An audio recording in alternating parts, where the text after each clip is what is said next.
WhatsApp guys, welcome back to interest video. आज की video बहुत ही इंटरेस्टिंग होने वाली है, जिसमें हम देखेंगे कि निधिवन में रात को क्या होता है, निधिवन वृंदावन एट नाइट। तो वीडियो होगी काफी इंटरेस्टिंग, निधिवन का रहस्य पता लगेगा। इसके अंदर गौरव कतारे एक्स्ट्रा चैनल से है, तो चैनल पे नए हो तो प्लीज सब्सक्राइब वीडियो को कर दे। 1 2 3 गो।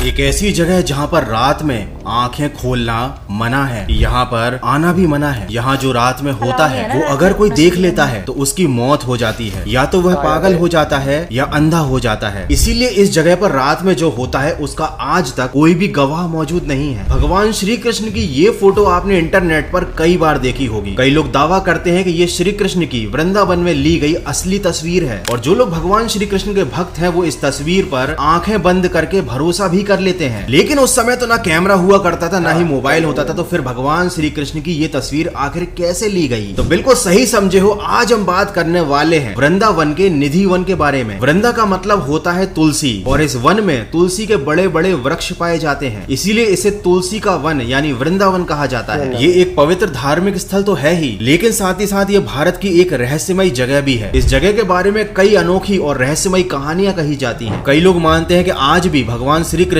और राधा रानी जी हर रात को यहाँ पर आते हैं, और जो इनको देख लेता है वो जिंदा नहीं बचता। लेकिन आखिर ऐसा क्यों होता है? क्यों भगवान श्री कृष्ण उन्हें देखने वाले की जान ले लेते हैं? क्या वाकई में रात के समय यहाँ पर भगवान श्री कृष्ण आते हैं, या फिर इस जगह के बारे में बताई गई बातें पुजारियों के द्वारा भक्तों को लूटने के लिए बनाई गई कहानियां मात्र हैं? तो देखो भैया, इस जगह के बहुत सारे राज है जिन पर से आज हम पर्दा उठाएंगे, और साथ ही जानेंगे इस तस्वीर का असली सच। तो भैया इस वीडियो को पूरा देखना, और पूरा देखने के बाद ही कोई राय बनाना। क्योंकि जब मैंने लास्ट टाइम जगन्नाथपुरी के ऊपर एक वीडियो बनाया था तो लोगों ने बिना पूरी वीडियो को देखे, बिना उसका कॉन्सेप्ट समझे, मेरी कही हुई बातों को अपने दिल पर ले लिया था। क्योंकि भैया हर इंसान की सोच में और सच्चाई की खोज में फर्क तो होता ही है। यार आई थिंक इतना इंट्रो काफी है, तो चलते हैं वृंदावन में और जय श्री कृष्ण बोल के शुरू करते हैं आज का फाड़ू वीडियो।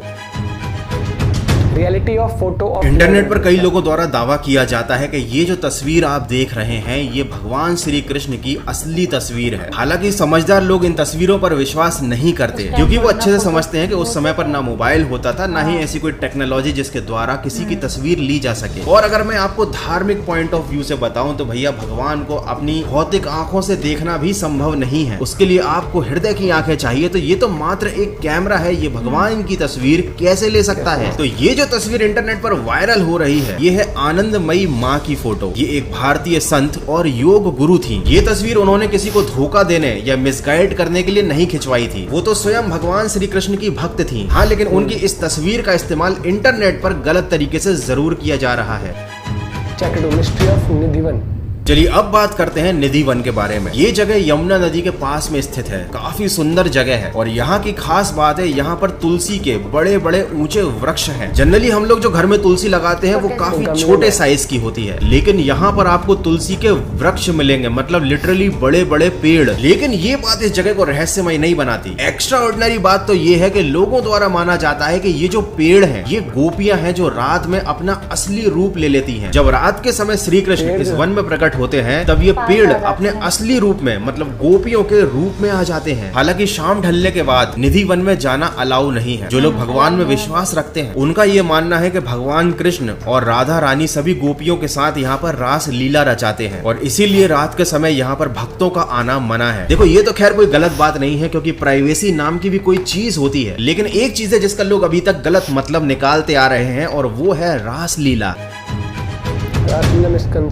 99% लोग रासलीला को एक गलत नजरिए से देखते हैं, थैंक्स टू बॉलीवुड। क्योंकि भैया रासलीला शब्द की जो इमेज हमारी नजरों में खराब की गई है उसका पूरा श्रेय ये टीवी सीरियल वालों को और बॉलीवुड को जाता है। खैर जिनको नहीं पता मैं बता देता हूँ रासलीला का असली मतलब क्या है। रासलीला का मतलब होता है अपने आराध्य को, मतलब जिसको आप पूजते हो, उसे प्राप्त करने की इच्छा रखना, और ये इच्छा पूरी तरह से वासना रहित होती है। मुझे मालूम है मैंने कुछ ज्यादा ही शुद्ध हिंदी बोल दी है, तो थोड़ी सी और सिंपल लैंग्वेज में बताता हूँ। भगवान और भक्त का जो साक्षात्कार होता है, जो रास के रूप में मतलब नृत्य के रूप में होता है, उसे कहा जाता है रासलीला। खैर इसको मैं अब और ज्यादा डीप में नहीं समझाऊंगा। अगर आप वाकई में इंटरेस्टेड हो तो आप इंटरनेट पर जाकर इसके बारे में रिसर्च कर सकते हो। बहुत अच्छी अच्छी इन्फॉर्मेशन अवेलेबल रहती है इंटरनेट पर, बस आपके सर्च करने की देरी है।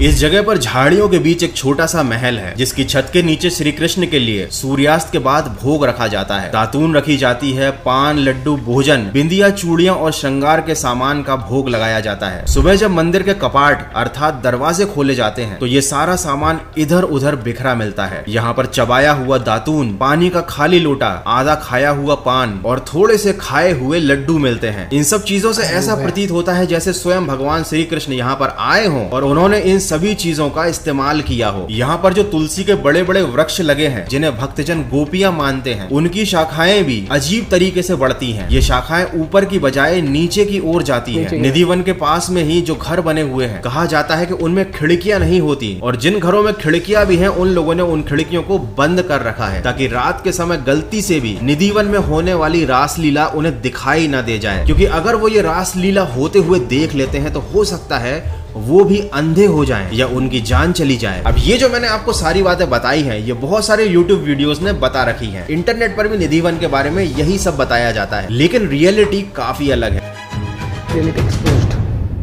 निधि वन का जो जंगल है वो काफी ज्यादा सिकुड़ चुका है, मतलब खत्म होने वाला है। पहले के जमाने में ये जंगल काफी ज्यादा फैला हुआ था, हरा भरा था, लेकिन अब पॉल्यूशन की वजह से, आसपास होते हुए कंस्ट्रक्शन की वजह से ये एक काफी छोटे से एरिया में ही सीमित रह गया है। और इस जंगल को यहाँ की बाउंड्री वॉल ने बचा कर रखा है, क्योंकि इसके आसपास 3-3 मंजिला इमारतें बन चुकी हैं और उन इमारतों में खिड़कियां भी हैं और वो खिड़कियां खुली भी रहती है। आप किसी भी इमारत की छत पर जाकर आराम से देख सकते हो कि वृंदावन में अंदर क्या चल रहा है। मैं आपको एक छोटा सा वीडियो क्लिप दिखाता हूँ। ये हमारा घर है और ये निधि वन है। वैसे तो हम आंगन में यही रहते हैं, तो कभी कुछ ऐसा नहीं हुआ।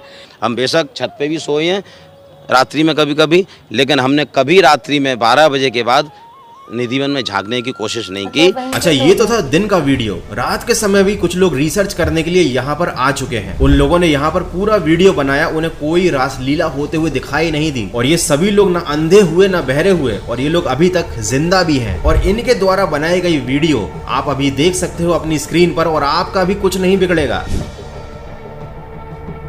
इस वजह से तो केस भी हो गया था ना इस पे, तो के मंदिर वालों ने करा था ना, पुजारियों ने। अलाउड नहीं ना इस तरीके से। तो देखो, अब मैं आपको ये सारी चीजें क्यों बता रहा हूँ, क्योंकि हर जगह के बारे में कुछ चीजें सच होती हैं और कुछ चीजें झूठ फैलाई जाती हैं। और सबसे बड़ा सवाल तो ये है कि अब आज के जमाने में, इस कलयुग में, जब लोगों का भगवान पर से विश्वास उठता जा रहा है, लोगों के मन से अपने कर्मों का डर खत्म होता जा रहा है, गैर धर्म के लोग हिंदू धर्म के देवी देवताओं को काल्पनिक बताते हैं, ऐसे समय में तो यहाँ वृंदावन में CCTV लगाना चाहिए। यहाँ का लाइव टेलीकास्ट टीवी पर करना चाहिए ताकि पूरी दुनिया देख सके कि भगवान श्री कृष्ण हैं, ताकि जो लोग भी हिंदू धर्म के ऊपर या भगवानों के ऊपर उंगली उठाते हैं उनका मुंह बंद हो जाए, बुरे काम करने वालों के मन में भगवान का डर बैठने लगे। बट एक्चुअली में ऐसा कुछ किया नहीं जाता, क्योंकि हमारे यहाँ भारत में भगवान को सिर्फ वहीं पर जिंदा रखा जाता है जहाँ पर पंडितों की दुकानदारी चलती है।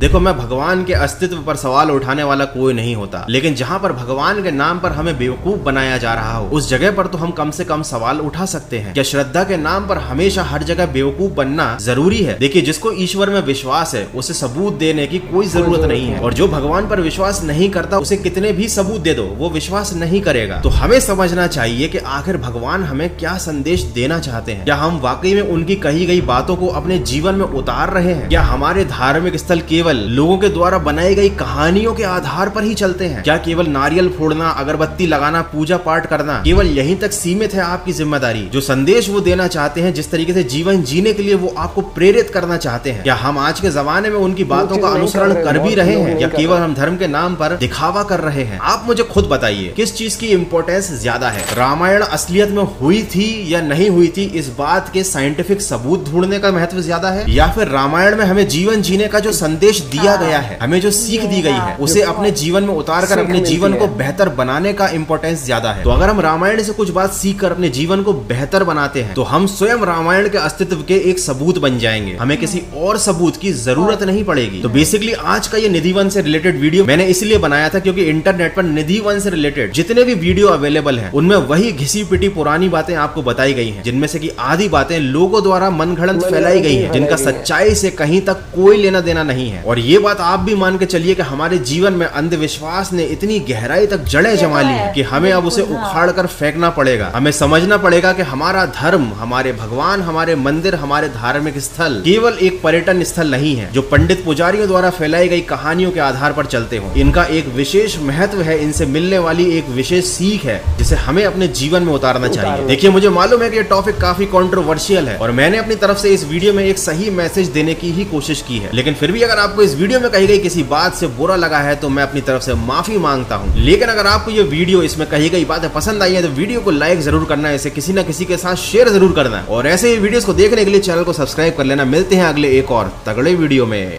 मैं देखो, मुझे इतना पता नहीं है निधि वन के बारे में, लेकिन मैं सबसे पहले यही कहना चाहूंगा कि हमें सबसे पहले कि हम इंसान कैसे हैं वो मैटर करता है। और कई लोगों की मान्यता होती है, लेकिन मैं कहता हूँ कि भाई मान्यताएं भी होती है गलत काम करके, ठीक है, कि आप रोजमर्रा की जिंदगी में कभी किसी जानवर को मतलब दुख पहुंचा रहे हो, मार रहे हो, या किसी से मतलब चोरी चकारी सब कुछ कर रहे हो और भगवान के आगे अगले दिन जाके एक नारियल चढ़ा दो, एक अगरबत्ती चढ़ा दो, उस चीज का कोई यूज नहीं है। दूसरी चीज है कि दान करना, एक जैसे बताते हैं, ठीक है लेकिन कभी भगवान जी ने ये नहीं बोला कि वो दान तुम मुझे दो, मुझे बड़ा बड़ा सोना चांदी चढ़ाओ। नहीं, दान का क्या है, जो जरूरतमंद है, आपसे छोटा है कोई, एक चीज रिलेट कर सकते हो। हाँ। भगवान लोग क्या, वैसे तो लोग क्या कहते हैं कि भगवान सब में बसता है, बस नियत होनी चाहिए देखने की। हाँ। तो मैं ये कहता हूँ कि जैसे हम इच्छा अनुसार अपने बजट वाइज जैसे भी करके भगवान को चढ़ावा करते हैं, मैं कहता हूँ कि चलो कोई गलत नहीं, लेकिन मैं कहता हूँ कि अगर हम इतने सक्षम है तो हम थोड़ा सा इतना भी कर सकते हैं कि जो जरूरतमंद है, चाहे वो जानवर हो चाहे वो इंसान हो, जरूरतमंद, उनको भी अगर आप मदद करोगे ना किसी भी तरीके से, तो उनसे भी आपको ये मिलेगा भगवान तेरा भला करे। तो कहीं ना कहीं वो आपको जो सुकून मिलेगा ना, वो चीज भी। और भगवान ये सिखाता है कि खुद जियो, औरों को भी जीने दो, और उनके साथ मिल बांट के कैसे आप अपनी जिंदगी बेहतर बना सकते हो और कैसे लोगों का कल्याण कर सकते हो। जैसे साईं बाबा भी थे एग्जाम्पल। रामायण असली थी कि नकली थी? रामायण ने कभी आपको कुछ गलत चीज नहीं सिखाई, ठीक है, असली थी नकली थी उसके लिए प्रूफ ढूंढना वो एक अलग चीज है, ठीक है, उसने कुछ वो वैसे लेकिन हम क्या कि आज के टाइम में वो चीजें भूलते जा रहे हैं कि क्या हमें सीखने को क्या मिलता है। हाँ। सबसे बड़ी बात अगर मैं करूं तो भगवत गीता जो पढ़ चुके हैं लोग, वो बताते कि जीवन कैसे जीना है। अब उसका अगर उससे पता लगता है चीज, उसमें आपको कभी ये तो भगवत सीखने को मिलता है। गीता में कभी आपको ये नहीं बताया होगा जाके चोरी कर लो, चकारी कर लो, किसी को मार दो, ये नहीं बताया होगा। लेकिन लोग करते हैं, वो लोग करते हैं। हाँ, अब उसमें कुछ अच्छा लिखा है तो आप उसको प्रूफ लेना क्यों है कि नहीं ये असली था, ये क्या था यार। इसमें देखो कि इसमें अच्छी क्या चीज है, और अगर किसी चीज में बुरा लिखा है तो उसे मत सीखो। बाकी देखो, आज के टाइम पर एक चीज मैं कहूंगा कि हम अंधविश्वास में भी बिलीव नहीं करना चाहिए, लेकिन एंड ऑफ द डे क्या चीज होती है, कुछ चीज होती है इनका हमारे पास जवाब नहीं होता, लेकिन फिर भी एक बिलीफ होता है, जो विश्वास होता है। जैसे कॉन्फिडेंस होता है इंसान का कि मैं बहुत अच्छी पढ़ाई करके मैं बहुत अच्छी नौकरी हासिल करूंगा, कर लूंगा, तो एक विश्वास है। वैसे भगवान ने एक विश्वास, के पत्थर में भी जान डाल वही तो भगवान के अंदर कोई विश्वास मानते हैं। हाँ, आपका इस बारे में क्या पॉइंट ऑफ व्यू, आप लोग भी शेयर कर सकते हो। और अगर कोई विश्वास और अंधविश्वास बहुत फर्क है। और बाकी अपने पॉइंट ऑफ व्यू शेयर करते हो। अगर कोई भी इन्फॉर्मेशन आप शेयर करना चाहते हैं, कोई भी बात निधि वन वृंदावन से रिलेटेड, तो आप बता सकते हैं। You are always welcome in the comment section. Bye bye, take care.